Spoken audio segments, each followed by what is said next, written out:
अस्सलाम वालेकुम viewers. My name is Zeeshan Akbar और आज के इस वीडियो लेक्चर में हम इंजीनियरिंग इकोनॉमिक्स को डिस्कस करने जा रहे हैं। लेक्चर 1 है इंजीनियरिंग इकोनॉमिक्स का। तो बेसिकली ये सिविल इंजीनियरिंग से रिलेवेंट इंजीनियरिंग इकोनॉमिक्स का कोर्स है। तो विद रिस्पेक्ट टू सब टाइप के स्टूडेंट्स भी इससे ले सकते हैं गाइडलाइंस अगर लेना चाहें, क्योंकि इस पे स्पेसिफिकली सिविल इंजीनियरिंग से रिलेटेड कोई इतना मतलब नहीं है कंटेंट। ये जनरल कंटेंट है, ये इंट्रोडक्टरी लेक्चर है। इसमें हम जनरल चीज़ों को डिस्कस करेंगे। तो सबसे पहली जो चीज़ है, दैट व्हाट इज़ इकोनॉमिक्स, कि इकोनॉमिक्स होती क्या है? हम इसको कैसे समझ सकते हैं अगर हमने नटशेल में समझना हो इसको। तो the simple thing, this is a monetary consequences. Here the monetary word is used for cash flow. Mean आपके पास कुछ रिसोर्सेज हैं, कुछ अमाउंट है। Here you can say that monetary is used for money and consequences are used for results. Mean you have to invest some money. Where you will invest the money? You can invest the money while producing or making products, by designing processes, by designing projects, and by making services. So basically economics जो है वो deal करती है आपकी production of products पे। Processes different आप जो design करते हैं, कोई प्रोजेक्ट डिज़ाइन करते हैं या सर्विसेज डिज़ाइन करते हैं फॉर योर कंज्यूमर्स, तो उसमें जो आपकी इन्वेस्टमेंट होगी, economics deals with the investment. एक साइड पे इकोनॉमिक्स जो है वो इन्वेस्टमेंट को डील कर रही होती है, and then at the same time it is dealing with the revenue, कि आप जो किसी इन चारों में से या किसी और चीज़ पे आप इन्वेस्टमेंट करने जा रहे हैं, तो उससे आपको जो रेवेन्यू जनरेट होगा, इनका जो बैलेंस स्टडी करना है, that is called as study of economics. कि आप इकोनॉमिक्स को पढ़ रहे हैं और उससे आपने जो भी काम, जो भी प्रोजेक्ट, जो भी प्रोडक्ट, कोई भी सर्विस या कोई भी प्रोजेक्ट आप डिज़ाइन करने जा रहे हैं, उसको इनिशिएट करने जा रहे हैं, तो you will check the monetary consequences of that thing और that project or service or process or product, and you will overall calculate the investment on that product and revenue generated by that product. So in that case you will be studying the economics of the projects. So in other sense, economics deals with a problem. What is that problem? That problem is basically the scarcity. What the scarcity is कि आपके पास जो resources हैं, that are those are limited. Mean आपके पास resources limited हैं, scarce हैं, उनकी amount of resources जो है वो कम है, लेकिन उससे आपने एक ऐसा काम करना है जिसमें आपको रिसोर्सेज को बड़े ध्यान से, बड़े ख्याल से इस्तेमाल करना पड़ता। तो सिंपली आपको कॉन्स्ट्रेंट्स आएंगी जब भी आपको डिसीजन लेंगे। किस काम में डिसीजन लेंगे? While you are going to design a product, while you are going to initiate a process, while you are going to adopt a project, and when you are going to develop a service, then you will face some constraints. अब ये constraints क्यों आते हैं? क्योंकि हमारे पास resources, mean let us suppose आप एक software develop करना चाह रहे हैं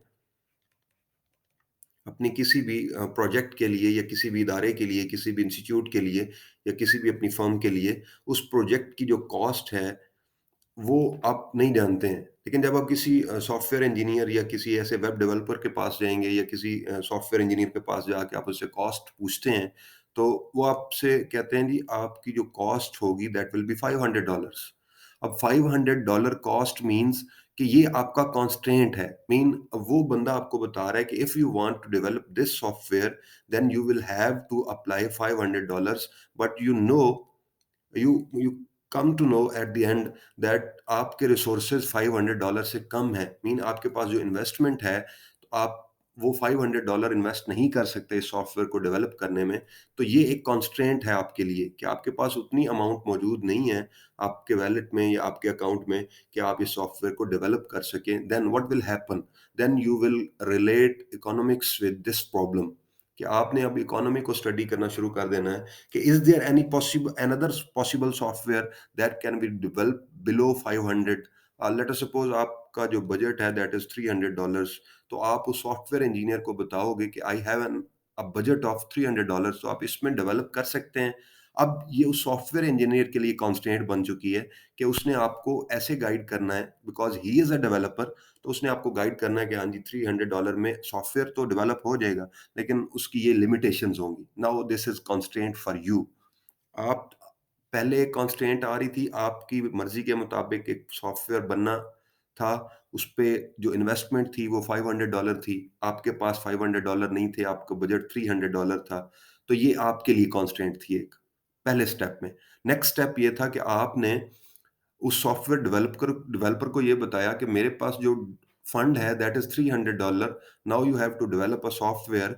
अब ये उसके लिए कॉन्स्ट्रेंट है कि उसने एक सॉफ्टवेयर डेवलप करना है जिस जो $300 बजट में हो, तो वो फिर आपको उसकी कंस्ट्रेंट्स फिर बताना शुरू करेगा। नाउ आप वो डेवलप कर देगा, लेकिन उसके लिए फिर आप पे लिमिटेशंस अप्लाई हो जाएँगी कि आपको मैं सॉफ्टवेयर डेवलप कर देता हूँ, लेकिन that software will have these much limitations. इसको नेक्स्ट अगर स्कैरसिटी को समझने की कोशिश करें, तो फिर wishes are not always suppose to be fulfilled, कि आप जो भी ख्वाहिश करें ज़रूरी नहीं है कि वो पूरी हो। मीन आपने एक सॉफ्टवेयर सोचा था, आप सोच के कुछ और गए थे, लेकिन आपको पता चला कि वो सॉफ्टवेयर की मालियत या उसकी इन्वेस्टमेंट $500 है and your budget is only $300, then what will you do? आप क्या करेंगे? आप फिर उस $300 पे इक्तफ़ा करने की कोशिश करेंगे, लेकिन ऑटोमैटिकली आपकी जो विश का सॉफ्टवेयर है वो डेवलप नहीं होगा, उससे थोड़ा-सा लो स्टैंडर्ड का डेवलप होगा software.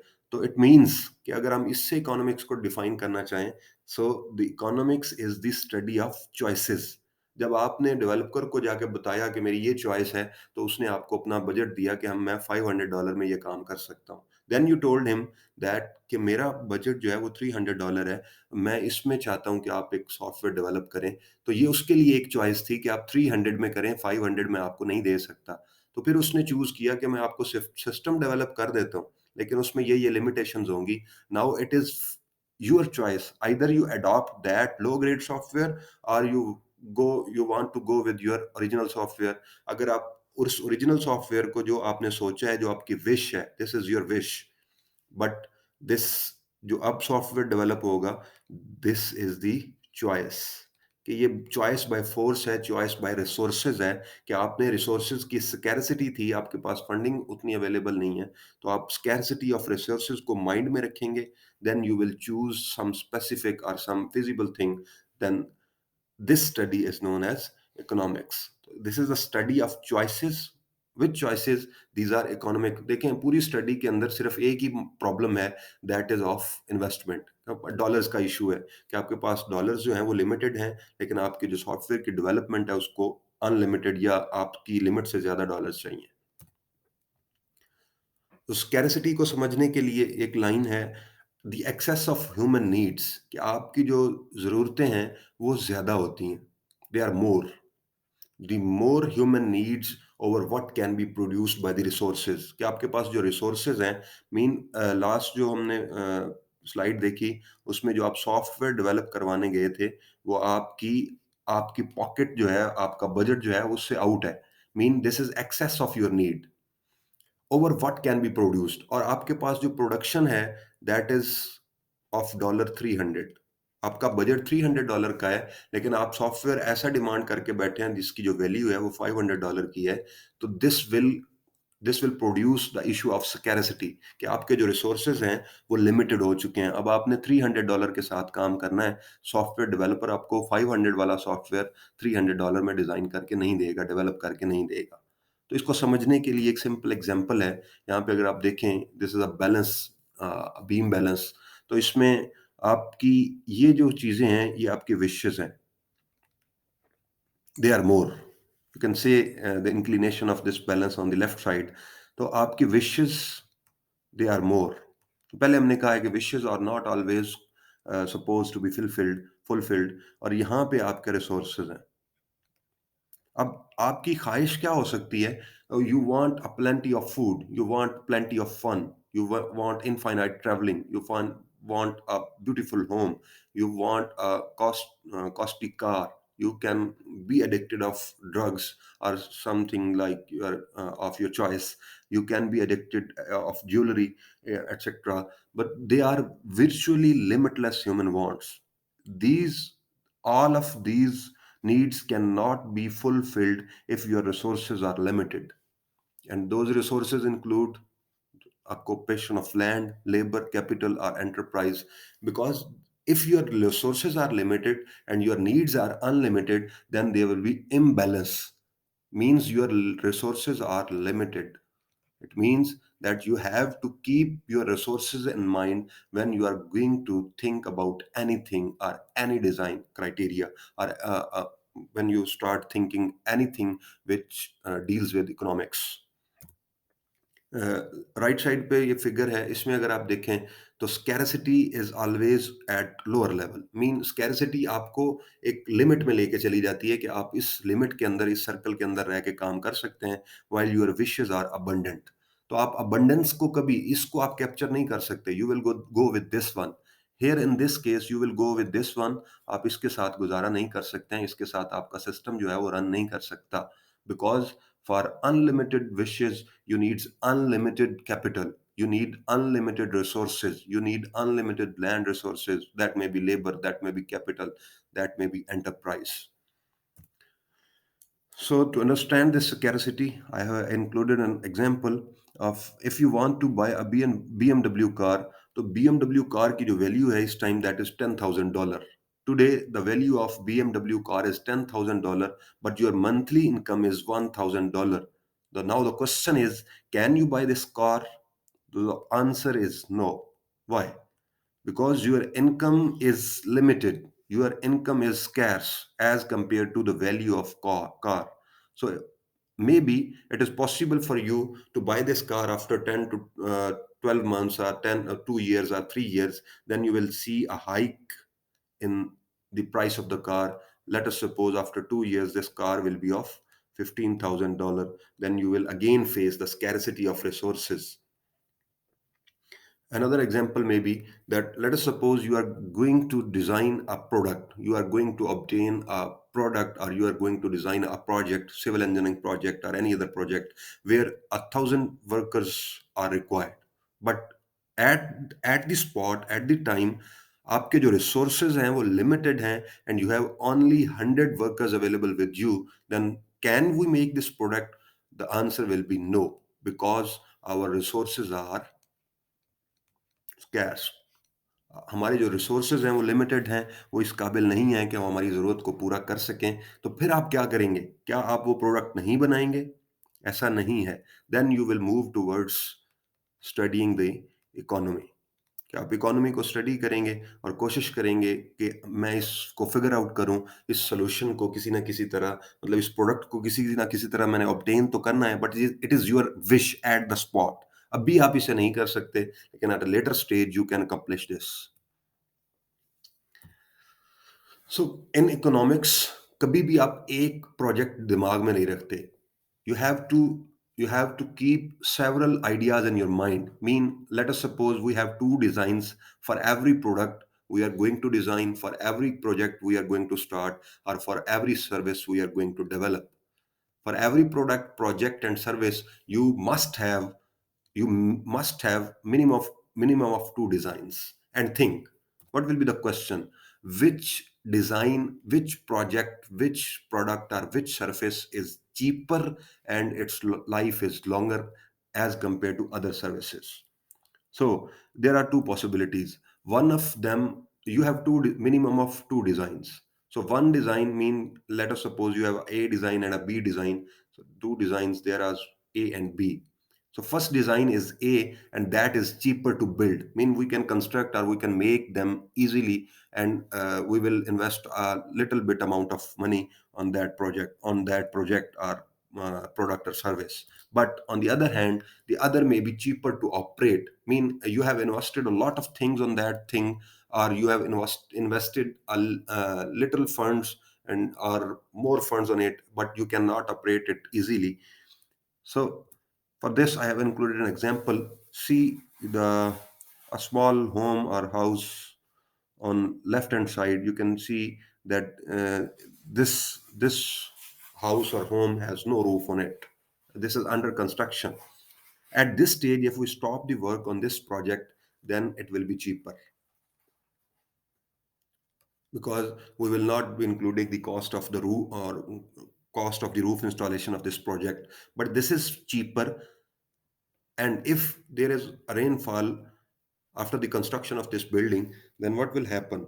It will not be cheaper to operate, because you will have to manage the rainfall yourself, because there is no rooftop on this home.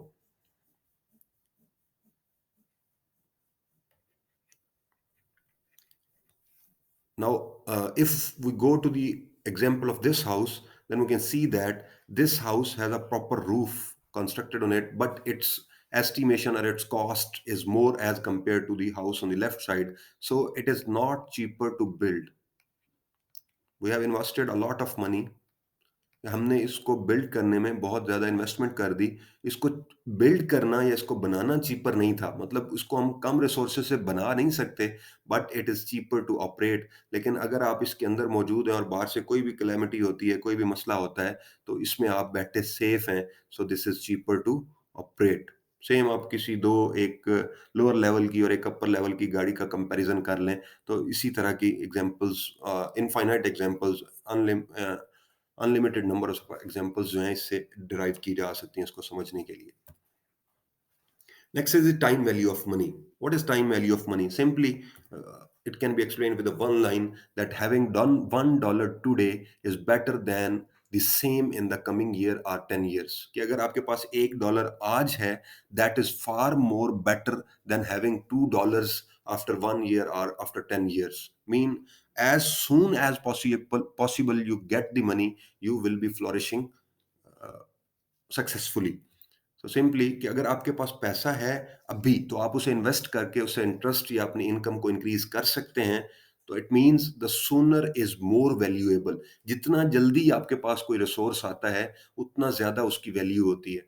वक्त के साथ साथ पैसे की कदर जो है, या जो आपकी कैश वैल्यू है या कोई भी करेंसी है, उसकी जो वैल्यू है वो डी वैल्यू होती जाती है, वो चीज़ उसकी वैल्यू कम होती जाती है। So this is called time value of money. With the passage of time, value of money is decreased. So if you have $1 today, it is better to have $1 tomorrow or a day after tomorrow or after 2 months or 3 months or 4 months.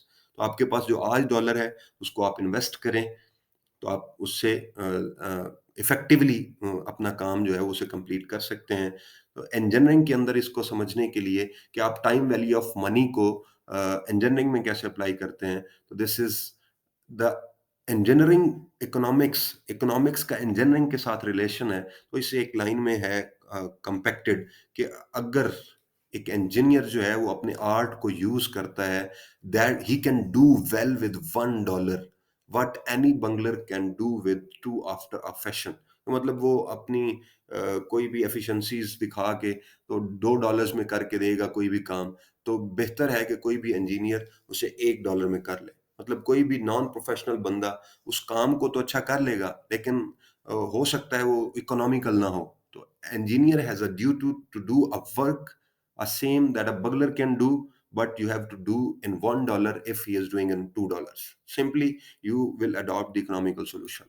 Simply इस figure को अगर देखें, तो first day पे या first year में आपके पास $1 था, आपने उसको इन्वेस्ट किया, तो नेक्स्ट ईयर में वो $2 हो गए, नेक्स्ट ईयर में वो $3, अगले ईयर में वो $4। लेट अस सपोज कि अगर आपके पास यहाँ $1 नहीं था और आपके पास डॉलर यहाँ आया, तो देखें यहाँ अगर आपके पास पहले $1 था, तो नेक्स्ट ईयर में वो 2 हो गए, डबल हो गए। लेकिन अगर आपके पास यहाँ पे डॉलर नहीं था, तो स्टिल यू हैव $1 टुडे। आपकी करेंसी भी डीवैल्यू हो गई और अभी भी आपके पास $1 ही है। तो मीन्स जहाँ आपके पास $3 होने चाहिए थे, हो सकता है आपके पास अब $2 हों, जहाँ आपके पास 4 होने चाहिए थे, वहाँ आपके पास $3 हों। तो ये सिंपल डॉलर है, अगर ये 10 होंगे, तो दे विल बी 20 एंड अगर आपके पास 10 नहीं थे कल, तो आज आपके पास 10 होंगे। तो इस तरह से आपके पास जितने जल्दी पैसे आएँगे, सूनर इज़ मोर वैल्यूएबल। जितनी आपके पास currency uh, back to the time, मतलब बैक टाइम में चले जाएँ आप, जितनी आपके पास करेंसी है, उतनी वो ज़्यादा कारआमद है और उससे इन्वेस्टमेंट करके आप ज़्यादा से ज़्यादा रिसोर्सेज़ जो हैं, उससे जनरेट कर सकते हैं। दिस इज़ सेम थिंग इसको ग्राफिकली शो किया गया है कि आपके पास फर्स्ट ईयर में ये रिसोर्सेज थे, उनको आपने इन्वेस्टमेंट किया, सेकंड ईयर में वो ये रिसोर्सेज इंक्रीज़ हो गए, थर्ड ईयर में वो रिसोर्सेज यहाँ पे पहुंच गए एंड फोर्थ ईयर में वो रिसोर्सेज यहाँ पे पहुंच गए। तो टाइम के साथ साथ आपके मनी की जो वैल्यू है वो कम होती है, but you have invested and your interest rate is increasing this invested pre first investment amount. अगर आपके पास ये अमाउंट ना होती तो फिर आपका ये जो ग्राफ है ये यहाँ पे होता, ये वाला ग्राफ यहाँ पे होता, ये वाला ग्राफ यहाँ पे होता, तो आपने ये लॉसेस अटेन किए होते। लेकिन इस केस में जब आपके पास यहाँ $1 है तो you will multiply it by 2, then it will be 4, then it will be $8, तो मल्टीप्लाई होके ये इंक्रीज होते जाएंगे। This is called the time value of money. Next is demand and law of demand. What is demand? Demand, consumers जिस चीज को खरीदना चाह रहे होते हैं बाय इन्वेस्टिंग द प्राइस, कि वो कोई भी प्राइस पे करते हैं किसी चीज की और उसको खरीद लेते हैं, that is known as the demand. Demand refers to how much quantity of a product और service is desired by buyers, कि कोई भी कंपनी है या कोई भी आपका ब्रांड है, वो कोई भी एक प्रोडक्ट प्रोड्यूस करता है, वो मार्केट में आती है तो कितने लोग उस चीज़ को खरीदते हैं। मतलब एक एक अगर आउटलेट पे 100 प्रोडक्ट्स अवेलेबल हैं, तो लोग उसमें से 50 खरीद के ले जाते हैं, लेकिन 50 वहीं पे मौजूद रहती हैं, तो it means demand is low. एक समर सीज़न में उन्होंने कोई सैंडल्स या इस तरह की कोई चीज़ लॉन्च की किसी भी ब्रांड ने, तो उसमें से पूरी की पूरी जो चीज़ है वो वाइप आउट नहीं हुई वहाँ से, अभी भी उस आउटलेट पे मौजूद है, तो it means demand is low. Quantity of products that is desired by the buyers is at lower level, so demand is lesser. The quantity demanded is the amount of product people are willing to buy at a certain price. एक खास कीमत भी होती है उसकी। तो जब हम कीमत को डिमांड के साथ मिक्स करते हैं तो this is a demand relationship, this is price demand relationship बनता है, इसको कहते हैं।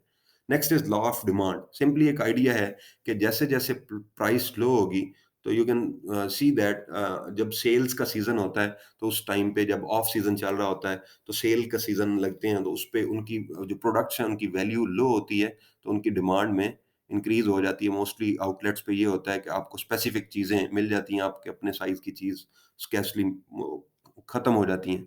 तो जब जैसे-जैसे किसी भी चीज़ की वैल्यू, उसकी अमाउंट, उसकी प्राइस कम होती है, वैसे-वैसे उसकी डिमांड भी डिक्रीज़ कर जाती है।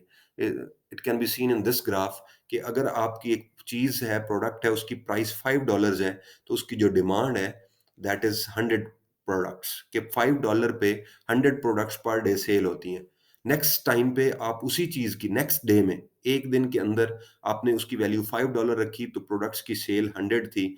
नेक्स्ट डे आपने उसकी डॉलर 4 कर दी उसकी प्राइस, तो आपकी जो सेल है दैट इज़ इंक्रीज्ड टू 200। आपने $3 की उसकी सेल 300 पीसेस पे चली गई पर डे। तो जैसे-जैसे आप प्राइस को डिक्रीज़ करते जा रहे हैं, वैसे-वैसे डिमांड इंक्रीज़ होती जा रही है। It means that your demand is inversely related with your price. This is known as law of demand. Whenever you decrease the price, people will start demanding more for that product. जैसे जैसे आप किसी चीज को सस्ता करते जाएंगे, वैसे वैसे उस चीज की डिमांड जो है वो इंक्रीज होती जाएगी। मार्केट में कंज्यूमर्स उसको ज्यादा अडॉप्ट या उसको बाय करने की कोशिश करेंगे। Now the next thing is supply. Supply represents how much the market can offer. Mean आप एक आउटलेट पे गए, वहां पे 100 शूज अवेलेबल थे, तो वो उसका सप्लाई रेट है। मीन 100 से ज्यादा वो जो ब्रांड का आउटलेट है वो उस अफोर्ड ही नहीं कर सकता, क्योंकि उसको कंपनी से एलोकेटेड जो नंबर है उस चीज के वो 100 है। और लेट अस सपोज कि वो 100 हाफ डे में उसकी 100 प्रोडक्ट सेल हो जाती हैं। Now what will happen? एक स्पेसिफिक प्राइस उसने रखी, और उस स्पेसिफिक प्राइस पे उसने उस आउटलेट पे 100 पेयर्स मंगवा लिए शूज़ के, या कोई भी 100 पेयर्स हैं, या कोई भी ऐसी चीज़ें हैं। ऑटोमोटिव इंडस्ट्री की बात करें तो 100 नंबर ऑफ कार्स हैं, उसने कोई एल्सविन, जीएलआई या कोई भी ऐसी गाड़ी है, उसको उसने रख लिया अपने पास, और उसको अलॉट हुई वो चीज़, वो 100 पीसेस अलॉट हुए फॉर 30 डेज़ पीरियड। बट वो 100 पेयर्स जो 30 डेज़ के लिए अलॉट हुए थे, they are vanished after 5 days. अब अगले 25 दिन वो बंदा क्या करेगा? आउटलेट पे क्या होगा? There will be scarcity of available stock. Means आपकी जो सप्लाई है, आपका जो मार्केट है, वो सप्लाई नहीं दे रही उस आउटलेट को, ताकि वहां से लोगों की अब डिमांड इंक्रीज हो गई है। क्यों? कि उसकी प्राइस फिजिबल है, लोगों को वो चीज अच्छी लग रही है। अगर ये 100 पेयर्स 5 दिन में खत्म हो जाते हैं, तो नेक्स्ट 25 डेज आपकी सप्लाई अगर नहीं आती है, तो उस कि स्कैरसिटी हो गई, मतलब वो चीज़ कम हो गई है, तो आपकी जो सप्लाई है that is disturbed, market can not offer that much of that product, कि उतना ज़्यादा वो नहीं दे रही हैं, जितना ज़्यादा मार्केट में रिक्वायरमेंट है। So simply, the quantity supplied refers to the amount of a certain good, किसी एक खास चीज़ की मिकदार है that the producers are willing to supply when receiving a certain price। दोनों, डिमांड में भी प्राइस और सप्लाई में भी प्राइस। कोई भी दोनों में से कोई एक चीज़, सप्लाई और डिमांड, ये दोनों पैरेलल हैं और दोनों का कनेक्शन प्राइस से है। अगर आपकी प्राइस कम हो रही है तो डिमांड बढ़ जाएगी, लेकिन अगर आपकी प्राइस कम हो रही है तो सप्लाई पे क्या इफेक्ट होता है, वो हम देखते हैं क्या इफेक्ट होगा। The correlation between price and how much of a good or service is supplied to the market is known as the supply relationship। कि आपकी प्राइस में और सप्लाई के अंदर आपकी प्राइस क्या है चीज़ की, और वो सर्विस या आपकी जो चीज़ है वो मार्केट में कितना सप्लाई हो रही है, उन दोनों में जो रिलेशन है that is known as supply relationship. So same था डिमांड रिलेशनशिप, कि आपका price of value that product और डिमांड ऑफ दैट प्रोडक्ट में जो रिलेशन है that is known as demand relationship. Law of supply क्या कहता है कि अगर आपके पास एक क्वांटिटी है या 1 KG of anything is available, या एक पेयर शूज मौजूद है और आप इसको 10 रुपए में सेल करते हैं, मतलब ये मार्केट के लिए है। जो डिमांड का रूल है that is for buyer, this rule is for buyer या कंज्यूमर। कोई भी बंदा जो सर्विस कंज्यूम कर रहा है या बाय कर रहा है कोई प्रोडक्ट, उसके लिए लॉ ऑफ डिमांड है, और मार्केट के लिए लॉ ऑफ सप्लाई है। आपने एक चीज की वैल्यू फिक्स रखी $10 पे, तो आपने एक प्रोडक्ट सेल कर दी, मतलब आपके पास एक प्रोडक्ट थी, आपने $10 में वो सेल कर दी। नेक्स्ट आपने उसकी वैल्यू इंक्रीज की $20, तो आपने दो प्रोडक्ट्स सप्लाई की। आपने $30 अमाउंट की चीज की, आपके पास तीन प्रोडक्ट्स अपनी मार्केट में सप्लाई करने के लिए अवेलेबल हैं। यहाँ पे $10 के लिए एक अवेलेबल थी, $20 के लिए 2 अवेलेबल हैं, $30 के लिए 3 अवेलेबल हैं, 40 करेंगे तो 4, 50 करेंगे तो 5। जैसे-जैसे आप किसी भी चीज़ की सप्लाई वैल्यू बढ़ाते जा रहे हैं, वैसे-वैसे नंबर ऑफ आइटम्स इंक्रीज़ होते जा रहे हैं, लेकिन जैसे-जैसे प्राइस बढ़ाते हैं, वैसे-वैसे डिमांड जो है वो डिक्रीज़ होती है। तो आप सप्लाई दे रहे हैं 1 आइटम की, $10 पे वो 1 आइटम सेल हो जाता है, लेकिन जैसे ही आप उसकी अमाउंट $20 पे लेके जाते हैं, तो वो 2 जो आइटम्स आप मार्केट में भेज रहे हैं, तो डिमांड कम होने की वजह से वो 2 आइटम सेल नहीं होंगे, बल्कि उसमें से 1 आइटम सेल हो जाएगा। अब फिर नेक्स्ट इसमें से 2 आइटम, 1 आइटम सेल होगा, हो सकता है ना हो, तो वो बच जाएँगे। तो अब देखें, मार्केट के पास एक्स्ट्रा चीज़ें मौजूद हैं सप्लाई करने के लिए, लेकिन अब डिमांड कम हो चुकी है। जैसे-जैसे प्राइस बढ़ती जा रही है, डिमांड कम हो रही है, लेकिन सप्लाई इंक्रीज़ होती जा रही है। सप्लाई मीन जो फैक्ट्रीज़ हैं या जो इंडस्ट्री है, जो मार्केट है, वो प्रोड्यूस चीज़ उसी रेट पे कर रही है। मतलब उसकी शर्रा वही है, लेकिन उसकी प्राइस इंक्रीज़ हो चुकी है। तो जैसे-जैसे प्राइस इंक्रीज़ होती है, तो इट मीन्स उनके पास जो चीज़ें हैं वो स्टॉक में बढ़ती जाती हैं, तो उनकी सप्लाई करने की सलाहियत बढ़ जाती है। In the same way you can see here eight ₹10 one thing is available in the market, in the industry जो वो प्रोड्यूस कर रही है। 20 पे उनके पास 2 चीज़ें बच जाती हैं, 30 पे 3, 40 पे, जैसे-जैसे वो रेट बढ़ाते जाते हैं, वैसे-वैसे उनका सप्लाई रेट भी या सप्लाई भी इंक्रीज़ होती जाती है, क्वांटिटी जो वो कर सकते हैं। तो सप्लाई बढ़ रही है, मीन्स उनका रेट बढ़ रहा है। तो जैसे-जैसे रेट बढ़ता जाएगा, वैसे-वैसे सप्लायर की जो supply to be supplied items हैं, वो भी बढ़ती जाएँगी, क्योंकि प्राइस बढ़ने से डिमांड कम होती है। देन सप्लाई एंड डिमांड अगर हम देखें तो ये सप्लाई कर्व है और ये डिमांड कर्व है। लास्ट 2 पेजेस पे हमने स्लाइड्स पे देखा ये। तो क्वांटिटी हमने इधर रखी हुई है और प्राइस को हमने वाई एक्सिस पे रखा है, यहाँ अभी टाइम का रिलेशन नहीं है। तो जब हम सप्लाई और डिमांड को देखते हैं तो एक पॉइंट पे ये दोनों आपस में कट करते हैं। This point is known as market equilibrium. अब इस पॉइंट का मतलब ये है कि आपने एक स्पेसिफिक अमाउंट फिक्स कर दी, उस चीज़ की प्राइस फिक्स कर दी, मीन $10, तो उस पे स्पेसिफिक क्वांटिटी ऑफ प्रोडक्ट्स जो है वो सेल भी हो रही है और सप्लाई भी हो रही है। मीन यहाँ से डिमांड भी ऑप्टिमम है, हायर डिमांड नहीं है, डिमांड बहुत ज़्यादा भी नहीं है, क्योंकि डिमांड यहाँ पे ज़्यादा होती है, लेकिन यहाँ पे उसकी वैल्यू बहुत कम हो जाती है। तो जो सप्लायर हैं या जो मार्केट है, वो ये कोशिश करती है कि अपनी सप्लाई और डिमांड में वो एक ग्राफ क्रिएट करे, इस तरह का मार्केट इक्विलिब्रियम जानने की कोशिश करे कि हम कितनी वैल्यू रखें तो हमारी प्रोडक्ट्स जो हैं वो फिजिबली सेल होती हैं। तो उसमें जाके वो अपना एक ट्रेंड सेट कर लेते हैं।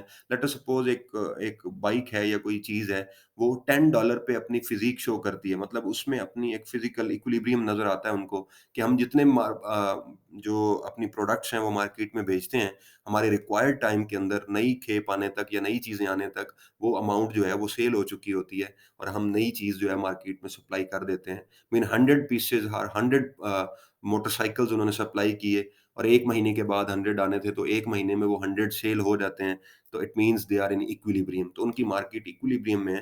तो every market works on this market equilibrium criteria कि वो अपनी डिमांड और सप्लाई में एक ग्राफ बनाते हैं और उस ग्राफ का चेक करते हैं इंटरसेक्शन पॉइंट। तो फिर वो देखते हैं कि वाई एक्सिस पे कौन-सी वैल्यू है और हमारे कितने पीसेस सेल होंगे। अगर उनको 30 पीसेस रिक्वायर्ड हैं पर मंथ सेल और उनकी 1 लाख या $100 $1000 उनकी अमाउंट है और ये दोनों सैटिस्फाई कर रहे हैं, तो उनके लिए ओके है। अगर वो चाहते हैं नहीं हम 20 आइटम्स मंथली निकाल सकते हैं, 30 नहीं निकाल सकते, तो वो इसकी थोड़ी-सी प्राइस इंक्रीज़ करेंगे। उससे क्या होगा, डिमांड थोड़ी-सी कम हो जाएगी, लेकिन सप्लाई थोड़ी-सी बढ़ जाएगी, तो वो इसको सैटिस्फाई कर लेगा अपनी चीज़ को।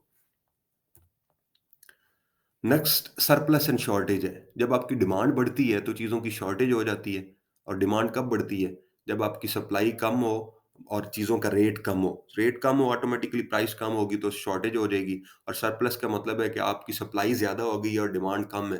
तो सेम क्राइटेरिया सब surplus is a situation in which the quantity supplied कि सप्लाई आपकी ज़्यादा है बट डिमांड कम है, तो आपके पास सरप्लस जो आपका कोई भी वेयर हाउस है या कोई भी आउटलेट है उस पे जो आपकी अ, डिमांड है वो कम हो जाएगी, लोग कंज़्यूमर वो चीज़ को कम बाय कर रहे होंगे, लेकिन सप्लायर जो है वो अपनी पीक पे, अपनी ओरिजिनल वैल्यू पे वो सप्लाई कर रहा है चीज़ को। And shortage is a situation in which this quantity demanded is greater कि डिमांड बढ़ गई है चीज़ की, लेकिन सप्लाई जो है वो कम है। अगर हम ग्राफ में देखें, तो जो इक्विलिब्रियम पॉइंट हमने लास्ट फिगर में देखा है, इससे अबव जो एरिया है between demand and supply, this is demand curve, this is supply curve, इसके अंदर ये जो एरिया है, this shows the surplus amount. It means कि आपने आपकी अमाउंट रिक्वायर्ड अमाउंट में कुछ चेंज आई है, मीन आप इक्विलिब्रियम पे नहीं जा रहे, आपने प्राइस थोड़ी-सी इंक्रीज़ की है। तो क्या होगा? प्राइस इंक्रीज़ करेंगे, आपके पीसेज़ वही 30 है महीने में जो आपने सेल करने हैं। बट आपने प्राइस $10 की बजाय कितनी कर दी? $12। तो जो जूँ ही आप $12 करेंगे, तो हर बंदा उस $12 की चीज़ को एक्सेप्ट नहीं करेगा। हो सकता है 90% ऑफ द बायर्स उसको बाय कर लें, but 10% of the buyers will reject, तो आपके पास 10% सरप्लस बच जाएगा। तो वो डिपेंड करता है कि आप कितनी मार्केट वैल्यू इंक्रीज़ करते हैं उस चीज़ की। और दूसरा केस ये है कि आप क्या करें, आप उस चीज़ की क्वांटिटी तो सेम रखें, लेकिन आप उसकी प्राइस थोड़ी-सी कम कर दें। मीन ये सेल वाला सीज़न है और ये न्यू अराइवल सीज़न है। जैसे डिफरेंट ब्रांड्स पे न्यू अराइवल्स आते हैं, तो उसमें उनकी वैल्यू ओरिजिनल होती है, तो लोग उनको कम लेते हैं, सरप्लस होते हैं। और सेम फॉर सेल सीज़न है कि सेल के सीज़न के अंदर चीज़ें कम अवेलेबल होती हैं, उनकी कीमत कम हो जाती है, लेकिन क्वांटिटी वही अवेलेबल होती है। तो जैसे ही वो कम कीमत करते हैं, तो लोग उसको डिमांड बढ़ा लेते हैं, उनकी डिमांड बढ़ जाती है। देखें यहाँ पे जाके डिमांड इंक्रीज़ होगी, तो डिमांड जैसे ही बढ़ेगी, तो सप्लाई कम हो जाएगी। सप्लाई कम होगी, तो it means that that outlet is facing the shortage of items. Next आपकी इकोनॉमिक्स जो है वो कुछ प्रिंसिपल्स को फॉलो करती है। 4 पीज़ हैं। फर्स्ट पी इज़ द आपका जो टाइम वैल्यू ऑफ मनी है कि अगर आप नियर बाय डॉलर अटेन कर लेते हैं, आज आपके पास $1 है, that is more worthy as compare to dollar on tomorrow और अ डे आफ्टर टुमारो।